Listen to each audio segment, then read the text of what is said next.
Welcome back to the Creativity Broadcast. I'm your host, Laura Westman, and I'm here today with a very special guest to talk about something that so many people have been asking for resources around, which is, hey, I'd like to get into writing. Where do I start? So I'm super excited to introduce all of you to Kirsten McNeill, who is a new friend of mine and a colleague. And welcome to the Creativity Broadcast, Kirsten. Yeah, thank you so much for having me. I'm glad that we could do this. Me too. So I met you because I got to be on your podcast. And I feel like there's so much to talk. Well, let's just start with how did we even get here in this conversation together? What brought you to the realm of writing and being a writing coach? Yeah, so it's kind of always been my thing. I've wanted to be a writer since I was a little kid and writing stories about animals and pirates and things like that, as you do when you're 7 years old. And eventually it just kind of all these other roles just kind of naturally found me. I didn't expect to be like book editor and coach and all these other things. It was just kind of like writer. That is my path. That is what I'm, ready to go towards, right? So it's really cool to be able to explore all the things basically in creativity. And so yeah, as I was growing my community on Instagram and just finding new people to connect with, different writers, editors, all the people in the bookish industry, and eventually I just kind of naturally fell into book editing, and I'm mostly self-taught with that, with like books and online courses and things like that. And then I just really wanted to bridge the gap from like the technical side, which is editing, and then more of like the mindset stuff and the lifestyle, and just like how do we, like, yeah, there's tons of resources out there of like, here's how to write the craft, here's how to, build characters, here's this and that, right? And then it's just like, okay, now you've hit this block of like, oh God, like, what am I doing? Am I good enough to do this? These things that come up for all of us, I'm sure, at some point in our lives. And then, just being able to help people understand what that is, work through that, and just kind of be happier with what they're doing and more confident. And so that's where the coaching side came in, and that's all under the umbrella of my Worthy Writers brand. And I have a podcast as well, which you mentioned, which I don't know when this episode will release, but our episode releases tomorrow, July 4th. Oh, yay. So that's exciting. And yeah, I think that's pretty much just how we met. Is just like I was looking for people for my podcast and trying to connect with more professionals and book topics and things like that. And yeah, it's been interesting how things just kind of naturally found their way to me, and I've taken on these new roles and met all these new people. And yeah, it's interesting that it's just kind of like, I don't want to say snowballed because that feels a lot faster, but it's just like it slowly snowballed, if that makes Mhm. sense. Yeah, totally. I mean, you're sharing about so many powerful things at once. I want to slow down everything that you just said because, so first of all, this this thing that you said about like kind of marrying together the mindset work with the kind of technical how to. Um, I feel like so one of the things I talk about on my channel quite a lot and also on our podcast West of Wonderland is fantasies. Not fantasy like the genre, but fantasies about like what you could make and what you could do and what would it be like to write your novel or this or that or whatever. And I talk about that a lot because I think that's a pretty important part of like initiating ourselves into doing things sometimes. Like sometimes we have to let ourselves literally go into fantasy land in order to start work on something or even think that we Mhm. could. But I'm interested in, for you personally, and also for people that you've worked with, how is that? What is it like to bridge the gap between those two places? Like, do you find yourself having to go into fantasy daydream land sometimes, or what is that process like in general? Yeah, that's a good question. I feel like it's I can like visualize what I'm trying to say, but I don't know like how to fully It's okay. explain it. Where it's just like, it's just you're, say like you're starting with like editing. We'll go into that. And like I love to be able to edit all different types of genres, like thriller, urban fantasy are like my main two that I really enjoy. and just being able to go into that world and be able to, explore that as a reader, not just like in editor mode of like, oh, let's like, fix this, all this technical stuff, right? So it's still kind of like a combination of I'm still like imaginative. I can still like play is the word that's coming up and just be able to have fun with it because it's reading. So I mean, yeah, it's like a job and I take it very seriously, but it's still like it's a fun thing. It's a creative outlet. So it's still something that's really enjoyable and I can kind of explore and no 2 days are the same kind of thing, right? Because it's different genres, different writers, and even when you're in the same genre, there's different, writer mindsets that are just like you're writing the same type of thing, but at the same time, there's so many new ways of like approaching characters and plot lines and plot twists and all this kind of stuff. So it's really interesting to get into the minds of different writers and see what they explore. And then, you know, when you have somebody else reading your work, there's kind of like that um those unintended things that come in of like, "Oh, I really liked this thing," or, "Oh, this is how I interpreted this part of the book," and then the writer's like, "Whoa, I had no idea that was in there. That must have just been like your perception of things." So it's really interesting to have that kind of partnership where you can get different points of view and kind of see where that fiction or memoir pieces is taking you and just being able to explore from that. And it's editing and coaching, like, I'm still learning all the time, from other writers and just, like, new perspectives from things, and I think that answered your question. I just kinda went off Totally. on there, Yeah, but yeah. totally. Well, and I really appreciate what you just said about like the experience of having someone else getting to read what you're writing. I mean, first of all, appreciation is one of my core values. So anytime there's a like an opportunity for conversation around something that I've made, I'm like, oh my God. I'm it's like moth to a flame. But I also think it's a really special, vulnerable thing to let somebody in on, to like actually say, yeah, come into this world with me. And so, first of all, I just want to really celebrate that you're the type of person that people feel so comfortable with, like actually trusting their creations to you, you know? Yeah. Yeah. And I'm also wondering, what's that like for you getting to partner with people and kind of like go in and discover their process in that way? Yeah, I mean, like, I get to read for a living, like, that's nice to be able to say, right? Where you're, Yeah. working with I've been working on a couple memoirs, recently and just being able to and it's kind of funny with, like, fiction and memoir because like, I kind of still see memoir when I'm, like, editing it.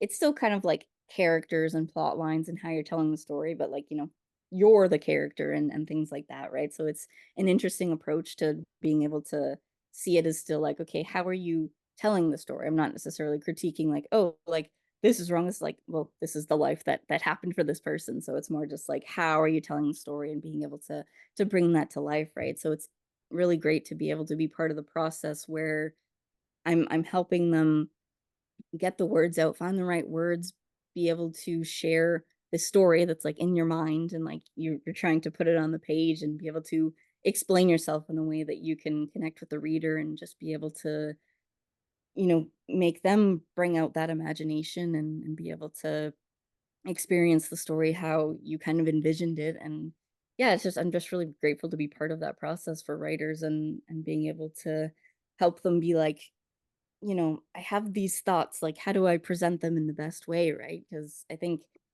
everybody has those experiences where it's just like you're like really stuck on trying to do something and you're only like you're choosing to do it in one particular way and then somebody comes along and be like, why don't you just do it this way? And then you're like, oh, Yeah. well that was easier. I didn't think of Right. it that way. So it's really nice to have that collaboration.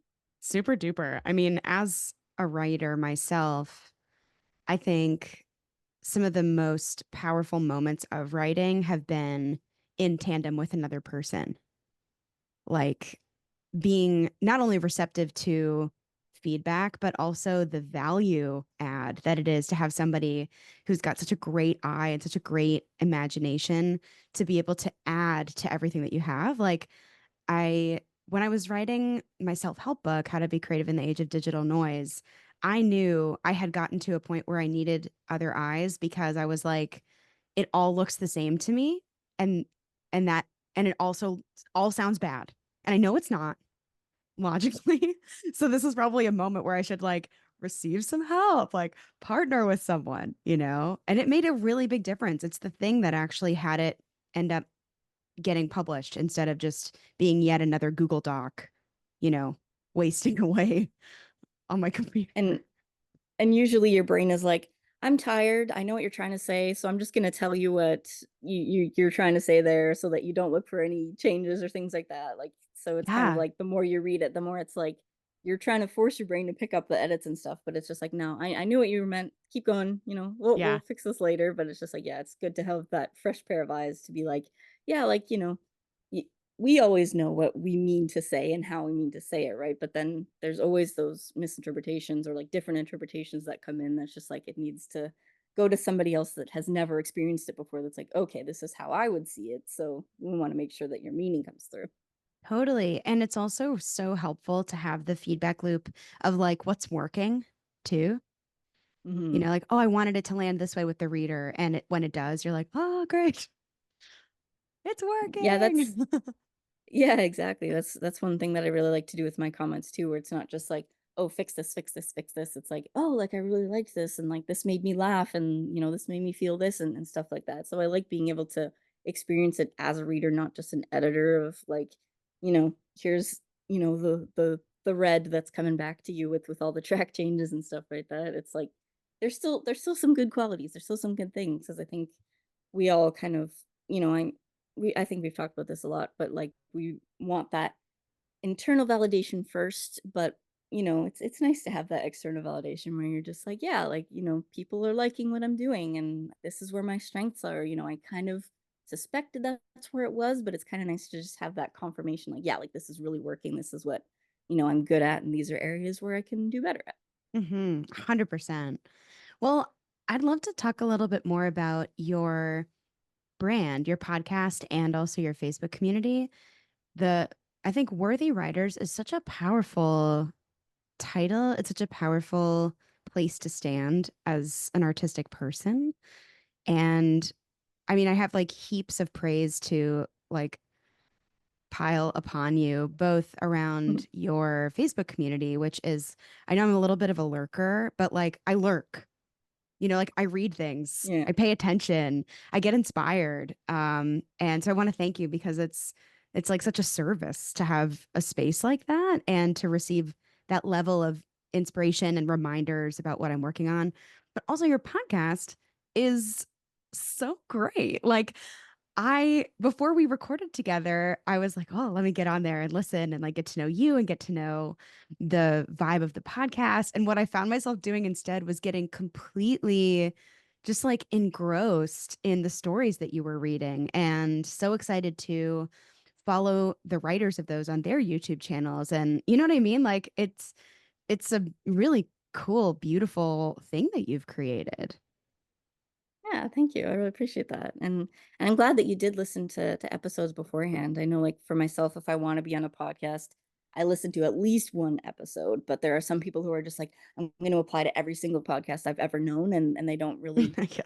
connect with the person or get into it. And like I get it. Like, it's time consuming to, listen to podcasts, especially when they're like an hour long or something like that, right? But it's just Hmm. kind of like making a little bit of effort to be like, okay, yeah, I'm gonna get to know this person a little bit before I'm like, hey, like interview me and help me promote stuff, right?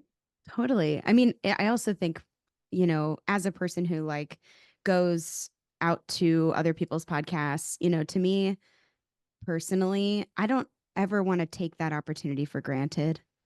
And it's like a bonus when it's such a good fit, like I felt with you. Hmm. And so I wanted to make sure that, you know, who I was made sense for the Worthy Writers podcast. But it's also rare for me that I feel so like personally drawn in by what's already going on. You know, Hmm. so just like hats off to you for like really creating something that cool. So just for anybody watching this, the podcast is called the Worthy Writers Podcast. And Mm. well, do you want to share a little bit about it? I'm over here like yammering away, you Yeah, know? well, first, I think this is like the perfect time to bring up Fred, my mascot. He is Hi, the Fred. sunflower koala.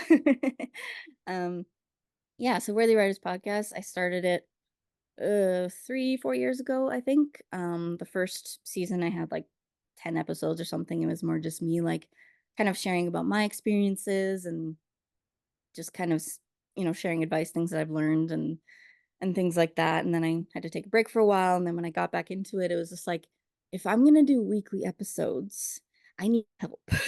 I can't think of topics, write out scripts. Because for me, like if I do solo episodes, I need scripts. I need to be able to know what I'm gonna say and stuff like that. I can't just like wing it, and just makes editing and stuff easier too. So it's like if I'm gonna do weekly episodes, I need like people to come in and I want to be able to connect with more people, like writers, coaches, editors as well, and just like bring more people into my community. And it's being introverted, it's a little bit more challenging to be able to keep up with everyone, but just being able to have that podcast and talking to people about their writing experiences and how they help writers as well. And one thing I think is really important to mention is that in the past I've asked a couple like newer writers to be on the podcast, and they haven't been like published yet or anything. They're like, "Oh, I don't really have much to say. Don't really want to, be on that." And I was like, "It's fine if you don't want to be on a podcast if that's not your thing, right?"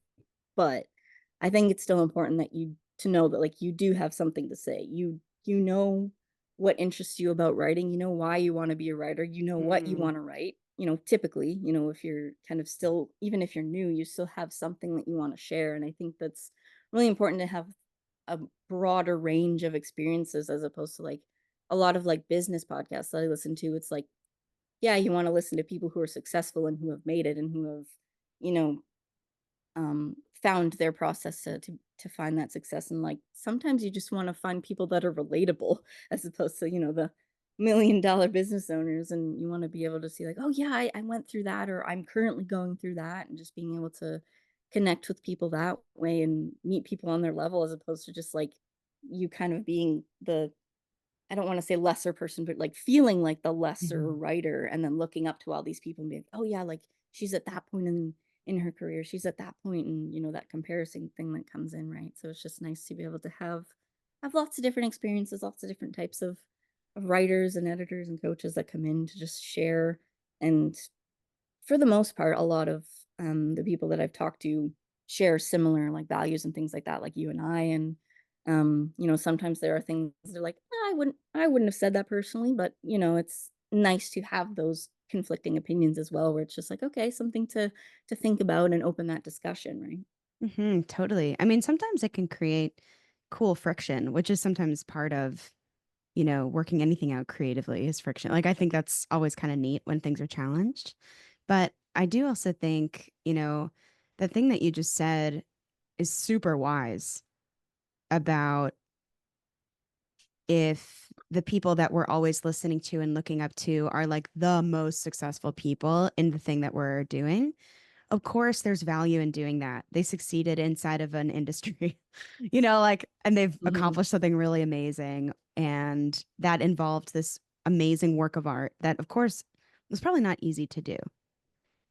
And at the same time, I think when we look up to people and they're too far away from us, I think it can kind of double down on the fears that we might have or, fears of getting started because it kind of makes it more real that it's so far away. Does that Hmm. make Yeah. sense?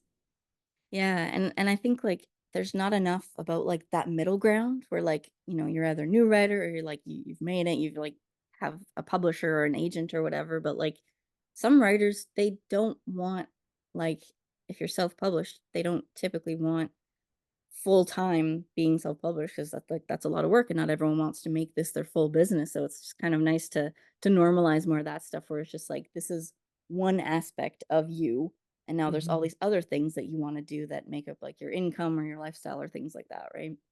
Totally. Yeah. So, well, you sent me a very cool list of discussion topics. Like, hey, these are the things people tend to be thinking about, wondering about when they're interested in getting started on a writing project. This thing that you just said about like the business side of it isn't on that list. But it is really interesting and I'd love to talk about it. Maybe we Mhm. could bring it back for the second one that we're talking about.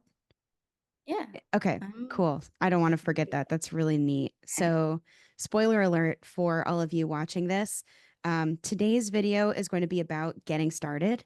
And then we're also going to do another video about getting back into it, which hopefully we'll also have time to include some of the more businessy conversations.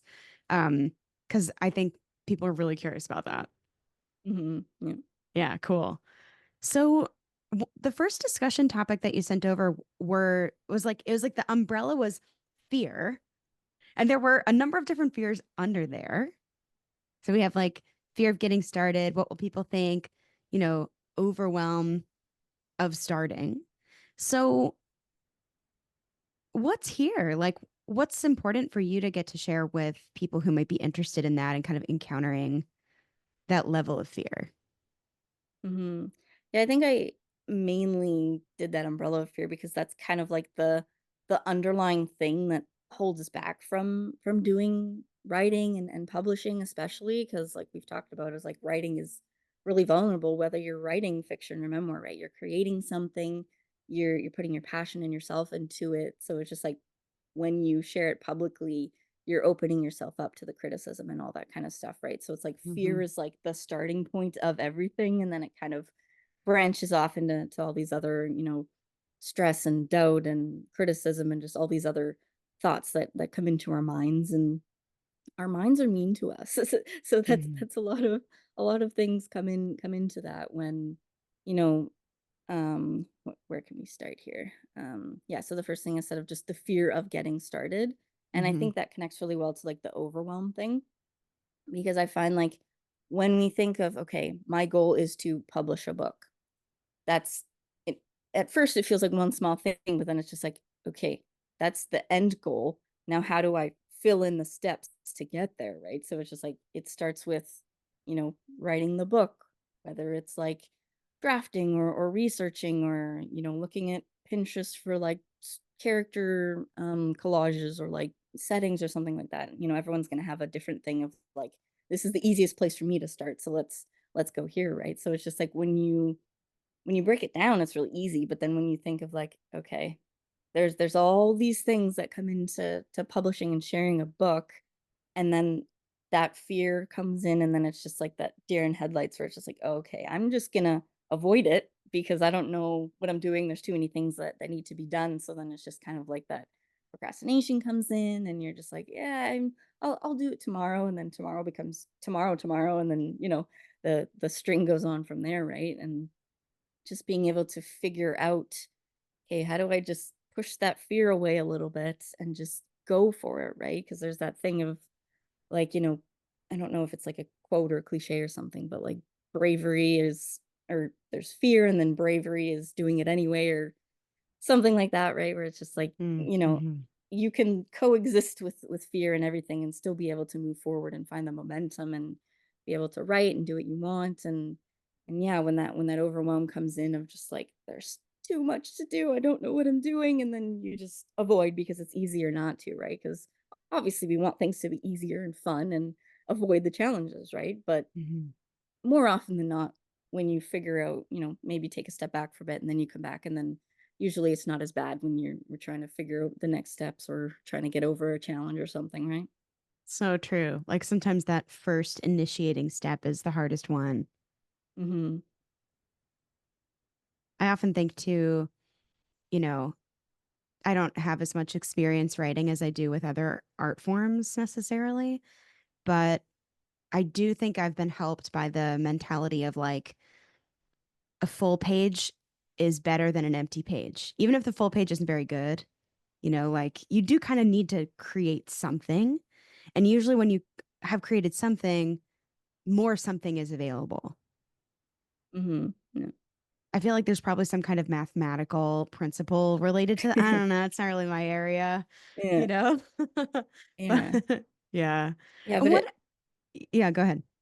No, but it's true, like, creating that momentum and stuff, right? It's just, like, you have to have something to work with, and I think that fear that comes in is just, like, we want what we put out to be good, to be perfect, to be, "Okay, this is exactly what I was meaning to say, and now it's on the page," and, keep going from there, right? There's that, you know, we don't wanna mess up, we don't wanna take forever to create this stuff, right? So it's just kind of like it all kind of focuses a lot on that end goal of like, "Okay, I need to Mhm. publish this book, I wanna publish this book," and then we kind of forget about enjoying the whole process and, we don't put anything on the page, but we need to have something if we're gonna keep going, right? And Totally. a little bit really makes a difference each day, right? If you're, trying to chip away at it, like, most people don't have the time, to sit down for the whole day and write a bunch of chapters, right? Right, and I think even if, like, I think a lot of creative people have a fantasy that, like, "Oh, if only I could do that, it would totally flow and be no problem," and, like, I don't think that's actually true, Yeah. you And, like, know?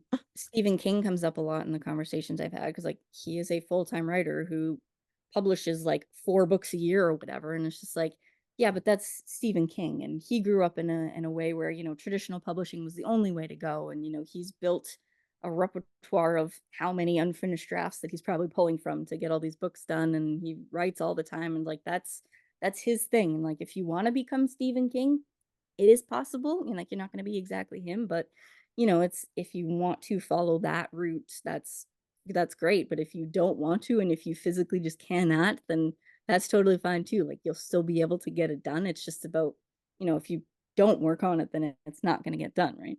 Mhm, totally, totally.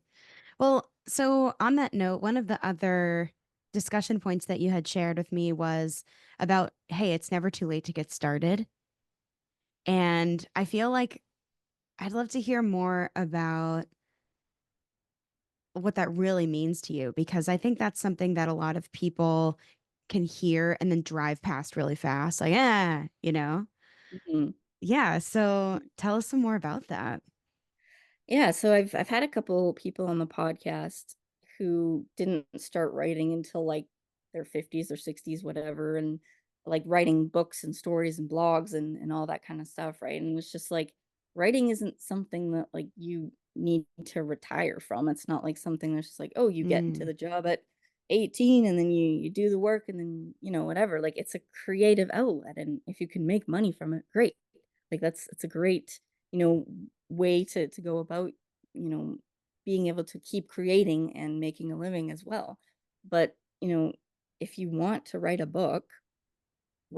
Like a perfect example of, you know, you don't have to write a ton of books. You don't have to write like a book a year or whatever publishing schedule that some writers are able to do, but it's just like Harper Lee is the perfect example of, you can be super famous. And she wrote what, like 2 books that mhm. became really popular, one when she was younger and one near the end of her life. And it's just like she had a story, she told it, it became really popular. She, you know, did I for as far as I know, she didn't write any more novels until, the that second one came out more recently. So it's just like everybody can have their different process and it doesn't matter when you start writing. Obviously it's nice to be able to start things earlier so then that they're finished earlier, but you can't dwell on that either where it's just like, oh, well, it's too late now. It's kind of like there's those like memes that I've seen lately where it's just like, I'll stop reading at 11 o'clock. It's 11:02 now. It's just so you have to wait until 12 before you can stop doing this kind of thing, right? So it's those weird mind tricks that we do for ourselves, just like, oh, I have to wait until this. Oh, that passed. I have to wait until this. So it's just kind of like you don't need those points, right? You can just get going and find that momentum, and it doesn't matter how old you are, it doesn't matter what experience you have. Like writing is a big thing where you learn and you get experience from reading and writing and doing the thing as opposed to just like, reading craft books or going to school for it. And obviously those things are helpful, but it's just like tools that you can bring in as Mm, opposed to just like these are the necessary steps you need to take before you can do that. Like you can literally start writing today and it's probably gonna be terrible because all first drafts are terrible, and that's It's just true. the reality of being a writer. It's so true. It's really powerful. It reminds me of there's a saying about trees, about planting trees. That's like the best time to have planted a tree was 20 years ago, and the second best time is right now. Yeah. Yeah. I'm also curious, you know, it's really powerful stuff what you're talking about like everybody has a story to tell. It actually isn't too late, like in my experience as a creative person and also as a person who coaches people on their creative life, I think something changes in us when we actually make the choice to value that and to like intentionally give our time and energy to the creation of something that's important to us.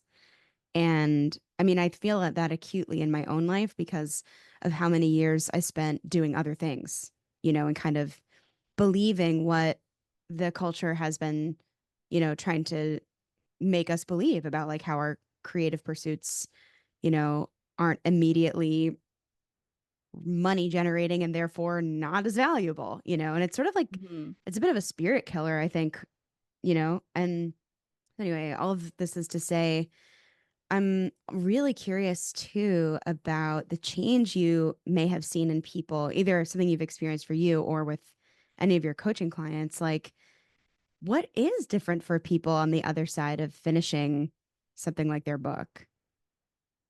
Yeah, yeah, and just to your point before, like, it really is about prioritizing what you wanna do. Because like, if you wanna write a book, you gotta make some time for it, like we said, it doesn't have Hmm. to be like an all or nothing, like, you either write all day or you're not writing at all, right? So it just kinda it makes me think of, I think I was editing one of my podcast episodes recently, and she was talking about how she does her creative work first, and then she goes and folds the laundry, or she goes and does the dishes, and it's just like chores and things like that that come up that are things that happen every day, like, they're never gonna be done. There's always gonna be tasks that constantly come up on the to-do list. So, if you make writing one of those habits and make that come up in your to-do list and be able to, 5 minutes, 10 minutes, an hour, whatever works for your schedule, like, you might have to sacrifice a little bit somewhere else depending on, um, what your life looks like, but it really just making those choices and saying like, I want to write today and I want to be able to do this and I'm going to do this first. It's done. I've reached my word count goal for the day. I'll do it again tomorrow, and then that's going to add up, right? And when you finally come to that point of I've finished a book, I've, published a book, it's just that gratification that comes in, and just being able to celebrate like I created this, and being able to, order proof copies and hold it in your hand and just being like, this is like an actual real thing that I did. And it's good to, we've talked about this a lot where it's good to celebrate always along the way, but just having that final product and being like, yes, like I finally made it. I did that.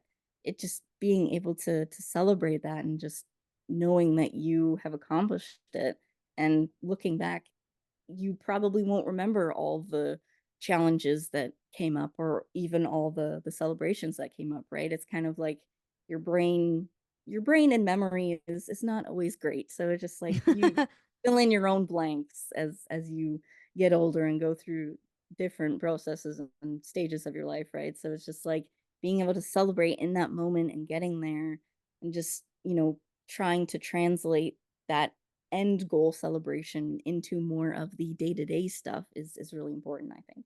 Oh, absolutely. That's so powerful.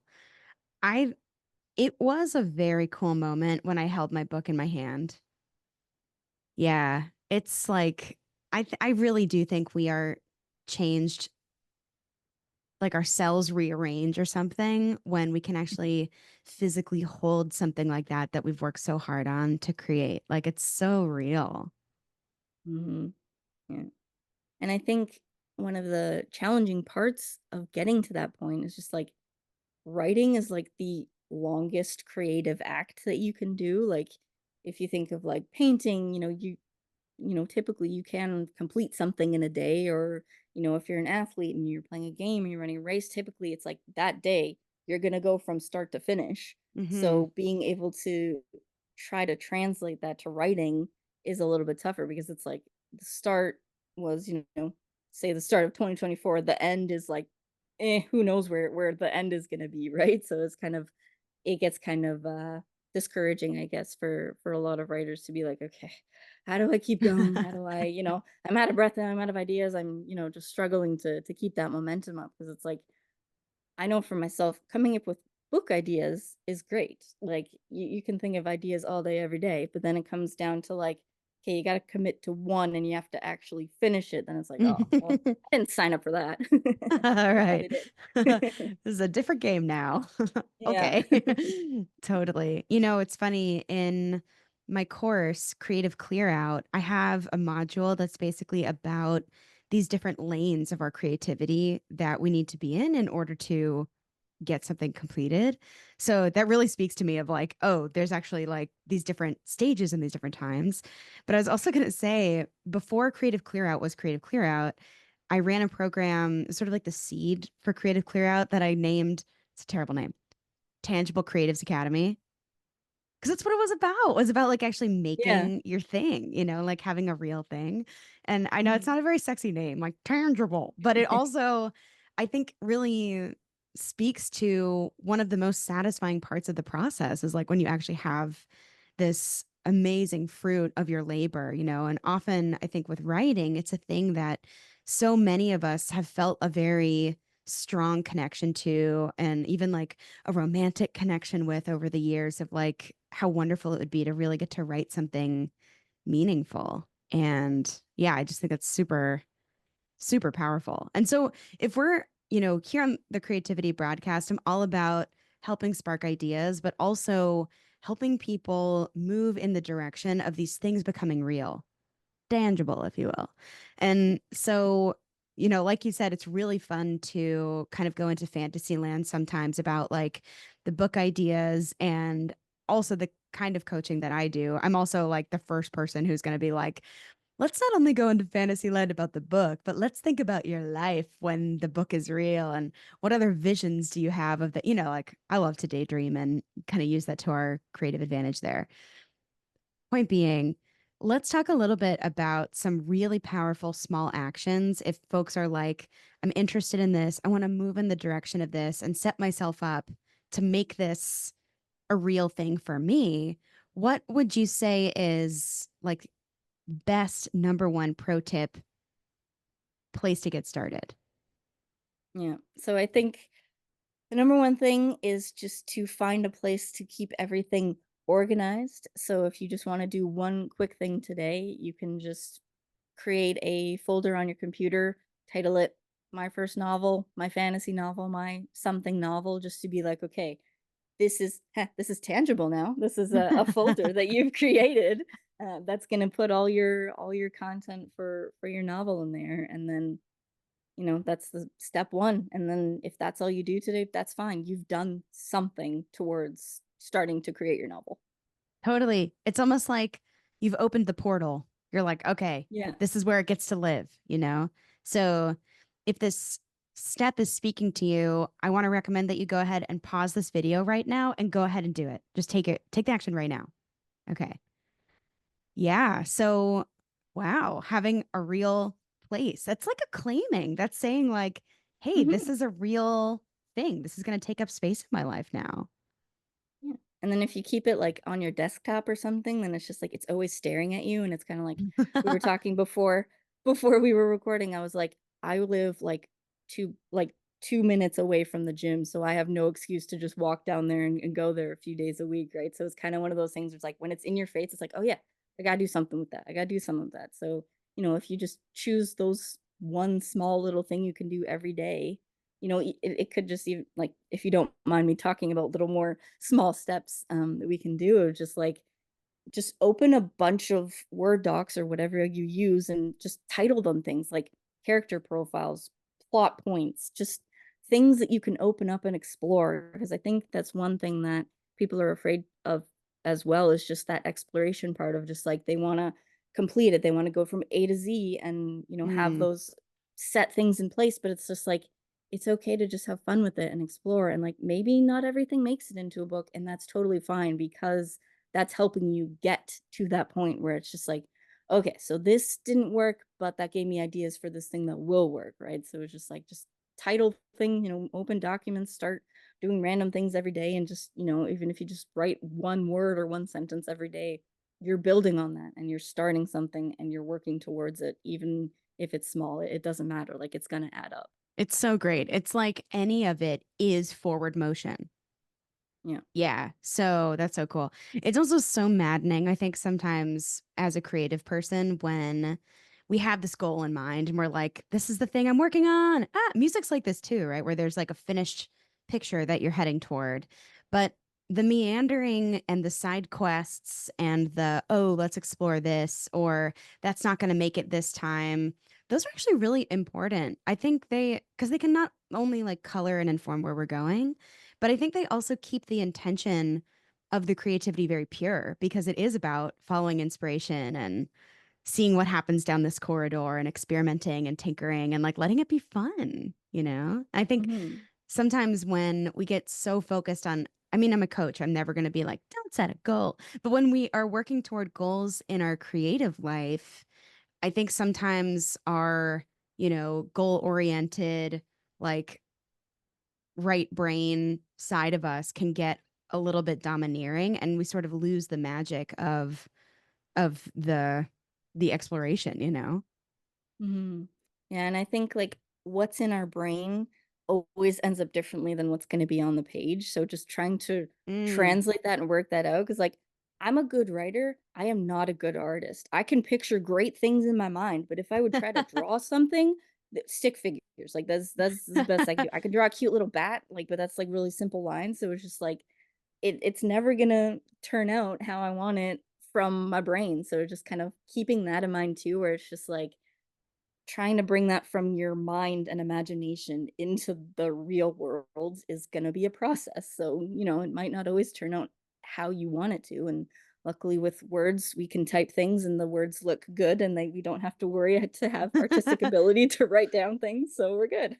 Totally. That's so wise, though. I feel like this is a really cool takeaway, I think, about any artistic or creative project where, like, there is a version of it that lives in our imagination that is like the fantasy version of it. And what we create in the real world is never going to be exactly what that thing was.